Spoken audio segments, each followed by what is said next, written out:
Generic और branded दवाओं में फर्क क्या होता है, क्या अंतर होता है? लेकिन एक जगह पर उसी बीमारी की दवा 1.5 रुपए में मिल रही है, वहीं दूसरी जगह पर 35 से 40 रुपए में। और इन दवाओं को लेकर सबसे बड़ी बात यह है कि दोनों ही दवाएं उसी बीमारी के इलाज के लिए बनी है, जिनकी कीमत कहीं पर 1.5 रुपए है तो कहीं पर 40 रुपए। लेकिन आखिर इतना अंतर क्यों? क्या सस्ती दवा बीमारी का इलाज नहीं कर सकती? अगर आप भी ऐसा सोचते हैं तो इस गलतफहमी को अपने दिमाग से निकाल दीजिए, क्योंकि दोनों ही दवाएं बीमारी का इलाज करने के लिए बनी हैं, लेकिन कीमतों में बहुत फर्क है। असल में हम जिस दवा की बात कर रहे हैं उसे जेनेरिक मेडिसिन कहते हैं और महंगी दवाओं को ब्रांडेड मेडिसिन कहते हैं। लेकिन वहीं आज के समय आप देखेंगे तो आपको कोई भी डॉक्टर जेनेरिक मेडिसिन प्रिस्क्राइब नहीं करेगा। इतना ही नहीं, मेडिकल स्टोर वाला भी आपको जेनेरिक मेडिसिन नहीं देगा, क्योंकि यहाँ भी गुलाबी नोटों का खेल चलता है। जिसमें ज्यादा मुनाफा होता है, डॉक्टर वही दवाई प्रिस्क्राइब करते हैं। उसी तरह मेडिकल स्टोर वाला भी उन्हीं दवाओं को बेचता है जिसमें उसे ज्यादा प्रॉफिट दिखता है। जबकि देखा जाए तो इन सस्ती दवाओं के जरिए कई लोगों की जानें बचाई जा सकती है, लेकिन उसके बाद भी ये दवाइयाँ इतनी आसानी से नहीं मिलती। आखिर क्या है इसका राज? क्यों इन दोनों में इतना अंतर है? आइए इस वीडियो में आपको यही बताते हैं। देखा जाए तो जेनेरिक मेडिसिन और ब्रांडेड दवाइयों के इंग्रेडिएंट्स में कोई अंतर नहीं होता। असल में सभी दवाएं एक तरह के केमिकल सॉल्ट से बनी होती है। इन दवाओं को बनाने के लिए तरह तरह की रिसर्च की जाती है और उसके बाद ही इन्हें अलग अलग बीमारियों के लिए बनाया जाता है। जेनेरिक दवा जिस सॉल्ट से बनी होती है उसी के नाम से जानी जाती है और उसी नाम से बिकती है। जैसे दर्द और बुखार में काम आने वाली पैरासीटामोल सॉल्ट को कोई कंपनी इसी नाम से बेचे तो उसे जेनेरिक दवा कहेंगे। वहीं जब इसे किसी ब्रांड जैसे कि क्रोसिन के नाम से बेचा जाता है तो ये उस कंपनी की ब्रांडेड दवा कहलाती है। लेकिन इसमें सबसे बड़ा अंतर यह है कि सर्दी, खांसी, बुखार और बदन दर्द जैसी रोजमर्रा की दिक्कतों के लिए जो दवा महज 10 पैसे से लेकर 1.5 रुपए प्रति टैबलेट में मिलती है, वहीं जब कोई ब्रांडेड कंपनी इसे अपने नाम से बेचती तो इस दवा की कीमत 35 रुपए से 40 रुपए तक पहुंच जाती है। ऐसी कई जानलेवा बीमारियां हैं जिनकी जेनेरिक मेडिसिन बहुत ही कम कीमतों में आती है, लेकिन जब यही दवाएं कोई ब्रांडेड कंपनी बनाती है, उस पर शोध करती, रिसर्च करती, तो उसे बनाने के बाद कंपनी उस पर 15 से 20 साल के लिए पेटेंट ले लेती है और फिर उस दवा को बेचने के लिए मेडिकल रिप्रेजेंटेटिव रखे जाते हैं, सेल्स पर्सनल रखे जाते हैं। इनकी मार्केटिंग पर अच्छा खासा पैसा खर्च किया जाता है और इसी वजह से ये दवाएं इतनी महंगी हो जाती है। लेकिन अगर यही दवाएं इन खतरनाक बीमारियों के लिए जेनेरिक में उपलब्ध होती तो कहानी कुछ और ही होती। जैसे HIV की दवा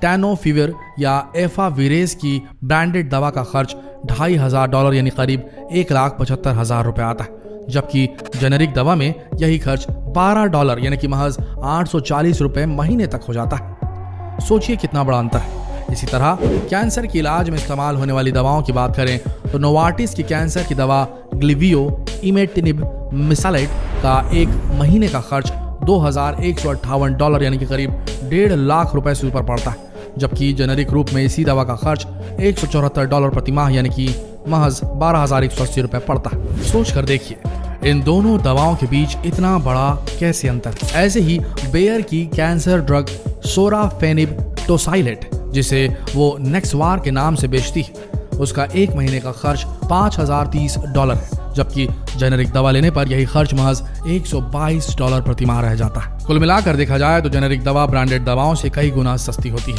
लेकिन इनका सस्ता होने का एक और बहुत बड़ा कारण यह है कि जेनेरिक दवाओं की कीमत को सरकार तय करती है, वहीं ब्रांडेड दवा बनाने के लिए कंपनियां इस पर रिसर्च करती हैं, पेटेंट लेती है और विज्ञापनों पर भारी भरकम खर्च करती हैं, और इसी प्रचार प्रसार की वजह से ब्रांडेड कंपनियों की दवाइयां इतनी महंगी होती हैं। लेकिन अगर हर जगह पर जेनेरिक दवा आसानी से मिलने लगे तो ये उन लोगों के लिए संजीवनी का काम करेगी जिन लोगों की मौत महंगी दवाओं की वजह से हो जाती है। क्योंकि भारत में ऐसे कई लोग हैं जिनकी आर्थिक स्थिति ऐसी नहीं है कि वो अपनी बीमारी का इलाज के लिए इन ब्रांडेड दवाइयों का सेवन कर सके। और अगर आप भी जेनेरिक दवाओं को हासिल करना चाहते हैं तो आपको बता दें कि bureau of pharma PSUs of India BPPI पर प्रधानमंत्री जन औषधि योजना PMBJP को लागू करने की जिम्मेदारी है। इसमें दवाओं को कम कीमत पर मुहैया कराया जाता है। इससे जुड़े जन औषधि केंद्र पर ज्यादातर जेनेरिक दवाइयां ही बेची जाती हैं। देश भर में करीब 5,395 जन औषधि केंद्र हैं, जहां कैंसर सहित कई बीमारियों की करीब 900 दवाइयां मिलती हैं। इसके अलावा डॉक्टर हमेशा ब्रांडेड दवाइयां ही लिखते हैं, क्योंकि जेनेरिक दवाइयां लिखने से उनका कोई फायदा नहीं है। अक्सर दवाई कंपनी और डॉक्टर के बीच इलाज को लेकर एक बहुत बड़ा कनेक्शन होता है। दवाई कंपनी के MR डॉक्टरों को उनकी कंपनी की दवाई लिखने के लिए कहते हैं और इसके बदले उन्हें अच्छा खासा कमीशन दिया जाता है। लेकिन अगर वो वही जेनेरिक दवा लिखने लगे तो इसके लिए उन्हें कुछ भी नहीं मिलेगा। यही वजह है कि डॉक्टर जेनेरिक दवाई लिखने से परहेज करते हैं। लेकिन अब हमारे भारत की सरकार ने इस पर ध्यान देना शुरू कर दिया है और अब सरकार मरीजों को सस्ती दवाइयां उपलब्ध करवाने के लिए कानून में संशोधन की तैयारियां कर रही है। इसके बाद डॉक्टर्स को मरीजों के लिए सिर्फ जेनेरिक दवा लिखनी होगी, ना कि किसी विशेष ब्रांड या कंपनी की। लेकिन इसके बाद भी कोई गारंटी नहीं कि मरीजों को सस्ती दवा मिलेगी, क्योंकि इस संशोधन के खिलाफ डॉक्टर है। ज्यादातर डॉक्टर सरकार की इस योजना का विरोध कर रहे हैं, क्योंकि उन्हें लगता है कि ऐसे किसी कानून के लागू होने के बाद दवा से जुड़ी सभी पावर्स केमिस्ट के हाथों में चली जाएंगी। डॉक्टरों का मानना है कि जेनेरिक दवा लिखने के बाद केमिस्ट तय करेगा कि मरीज को कौन सी दवा देनी है। ऐसी स्थिति में वो दवा की गुणवत्ता की परवाह किए बिना वही दवा देगा जिसकी बिक्री से उसे आर्थिक मार्जिन या मुनाफा हासिल होगा। फार्मा सेक्टर से जुड़े सूत्र बताते हैं कि इसमें डॉक्टर्स को तो कोई नुकसान नहीं होगा, क्योंकि उनके पास तो मरीज आते रहेंगे, लेकिन जनता को अच्छी गुणवत्ता की जेनेरिक दवा मिलेगी इसकी कोई गारंटी नहीं होगी। इसके बाद दवा कंपनियां सीधे स्टॉकिस्ट या केमिस्ट से संपर्क करेंगी और उसे अपनी दवा बेचने के लिए कई तरह के लालच दे सकती है, जिसका नुकसान आखिरकार आम जनता को उठाना पड़ेगा। ऐसे में सरकार को इस पर सोच विचार करने की जरूरत है। लेकिन वहीं जेनेरिक मेडिसिन को लेकर एक दूसरा पहलू भी है। अगर ऐसे किसी कानून पर संशोधन होता है और जेनेरिक दवाइयों को मैंडेटरी यानी कि अनिवार्य कर दिया जाता है तो इससे लाखों नौकरियों पर खतरा बन जाता है, क्योंकि एक दवा को कई कंपनियां बनाती हैं, उनके प्रचार प्रसार या उन्हें प्रमोट करने के लिए भारी भरकम स्टाफ रखती हैं। इनमें सबसे ज्यादा मेडिकल रिप्रेजेंटेटिव MR होते हैं, जो डॉक्टर्स के पास विजिट कर उन्हें अपनी कंपनी की दवा लिखने को कहते हैं। कई डॉक्टर्स को इसके लिए बाकायदा कमीशन या महंगे महंगे गिफ्ट तक दिए जाते हैं।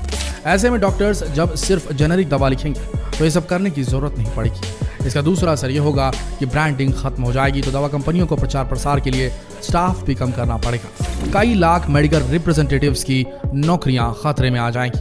फार्मा और मेडिकल सेक्टर से जुड़ी डॉक प्लेक्सेस के मुताबिक बड़ी कंपनियों में से प्रत्येक अपने उत्पादों के प्रचार प्रसार के लिए 5000 से ज्यादा फील्ड स्टाफ रखती है। इसके अलावा फार्मा कंपनियां कुल बजट का 20% फील्ड स्टाफ की भर्ती और खर्च का 60% फील्ड स्टाफ और उनसे जुड़ी गतिविधियों पर खर्च करती है। लेकिन इस कानून में संशोधन होने के बाद इन सारी नौकरियों पर खतरा मंडराने लगेगा। लेकिन देखा जाए तो इससे आम जनता को बहुत फायदा होने वाला है। उन गरीबों का इलाज बहुत कम खर्च में हो जाएगा जो आज के समय इलाज पर लाखों खर्च कर रहे हैं, क्योंकि अनुमान के मुताबिक किसी भी मरीज के इलाज के दौरान होने वाले खर्च का 70% अकेले दवाओं पर खर्च हो जाता है।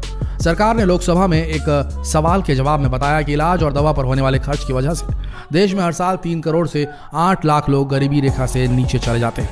वहीं सबसे बड़ी बात यह है कि आज के समय हमारे भारत में जेनेरिक मेडिसिन की कोई कमी नहीं। देश में सालाना करीब 1 करोड़ 27 लाख करोड़ की दवाएं बेची जाती हैं। इसमें 75% से ज्यादा हिस्सा जेनेरिक दवाओं का होता है। आपको जानकर हैरानी होगी कि भारत जेनेरिक दवाओं का सबसे बड़ा एक्सपोर्टर है। दुनिया भर की डिमांड की 20% दवाइयां जेनेरिक वाली भारत सप्लाई करता है। अमेरिका में 40% और यूके में 25% दवाइयां भारत सप्लाई करता है। 2018-19 की बात करें तो भारत ने 1920 करोड़ डॉलर की दवाइयां एक्सपोर्ट की थी। आज के समय भारत 30% दवा अमेरिका, 19% अफ्रीका और 16% दवा यूरोपीय देशों में एक्सपोर्ट करता है। इसी तरह दुनिया भर में कुल वैक्सीन डिमांड का 50% भारत से सप्लाई किया जाता है। दक्षिण अफ्रीका, रूस, ब्राजील, नाइजीरिया और जर्मनी में भी भारतीय दवाएं एक्सपोर्ट होती हैं। लेकिन इसके बाद भी भारत के डॉक्टर जेनेरिक दवाइयां लिखने से परहेज करते हैं और जब तक आप उनसे कहेंगे नहीं वो कभी आपको जेनेरिक मेडिसिन प्रिस्क्राइब नहीं करेंगे। इसलिए अगर आप अपने पैसे बचाना चाहते हैं तो डॉक्टर से इलाज करते वक्त जेनेरिक मेडिसिन ही प्रिस्क्राइब करवाइए और मेडिकल स्टोर में भी जेनेरिक मेडिसिन ही डिमांड कीजिए। इससे आपके पैसे बचेंगे। जितना हो सके इस बहुत ही महत्वपूर्ण जानकारी को देश भर में शेयर करें। फेसबुक पर इस वीडियो को शेयर करें, व्हाट्सएप पर इस वीडियो को शेयर करें, यूट्यूब पर इस वीडियो को शेयर करें ताकि लोगों तक सही जानकारी पहुंच सके। मिलते हैं अगले वीडियो में, तब तक के लिए आप सबका इस वीडियो के अंत तक बने रहने के लिए दिल से धन्यवाद।